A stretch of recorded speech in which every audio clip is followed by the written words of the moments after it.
আজকে সবাই বাসায় আছে, বিকালে কি নাস্তা বানাবেন এটাই চিন্তা করছেন? তাহলে চলেন আজকে আপনাদের সাথে একটি মজাদার রেসিপি শেয়ার করি। যদি ঘরে আলু থাকে এবং ময়দা থাকে তাহলে এটা তৈরি করে নিতে পারবেন। আসসালামু আলাইকুম এভরিওয়ান, ওয়েলকাম টু ইব্রানাত পেজ।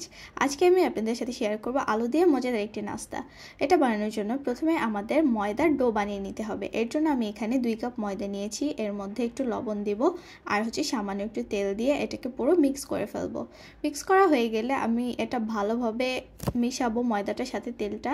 তারপর যখন একটু মোট হয়ে আসবে তখন আমরা একটু একটু পানি দিয়ে এটাকে ডো তৈরি করে নেব। ডোটা একটু সফট হবে, তারপর একটু তেল দিয়ে আমরা এটাকে রেস্টে রেখে দিব। তারপর আমরা পুর বানানোর জন্য এখানে একটি কড়াই নিয়ে নিলাম।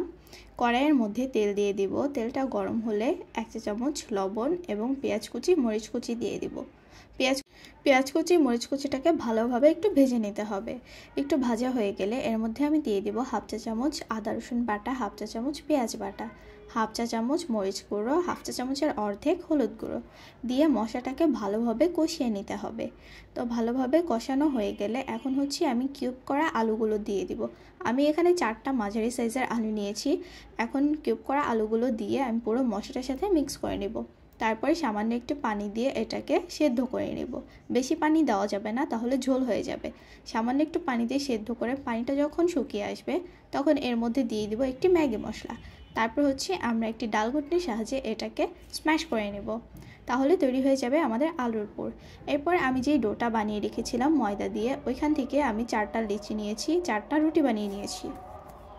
তারপর রুটিগুলোকে হালকা ছেঁকে নিয়েছি। এখন যেই পুরটা আমরা তৈরি করেছিলাম ওইটা রুটির এক পাশে আমরা স্প্রেড করে দিব। আমি যেভাবে করছি আপনারা ওইভাবে করবেন।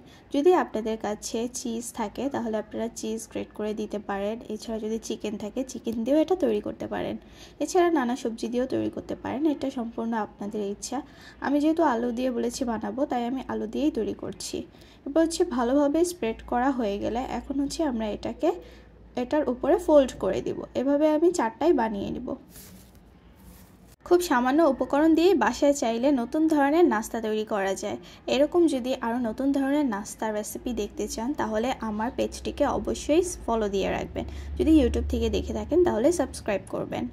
এরপর আমাদের এগুলো তৈরি করা হয়ে গেলে আমি একটা তাওয়া নিয়ে নিব। এর মধ্যে হালকা একটু তেল দিব।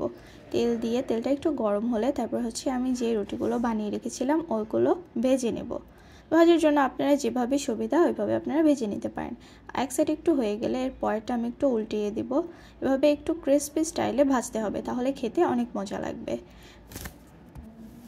আশা করি আজকের রেসিপিটা আপনাদের কাছে অনেক ভালো লাগবে। এটা চাইলে সকালে আপনারা বাচ্চাদের টিফিনেও দিতে পারেন, তাহলে বাচ্চারা খেয়ে অনেক খুশি হয়ে যাবে। আসসালামু আলাইকুম।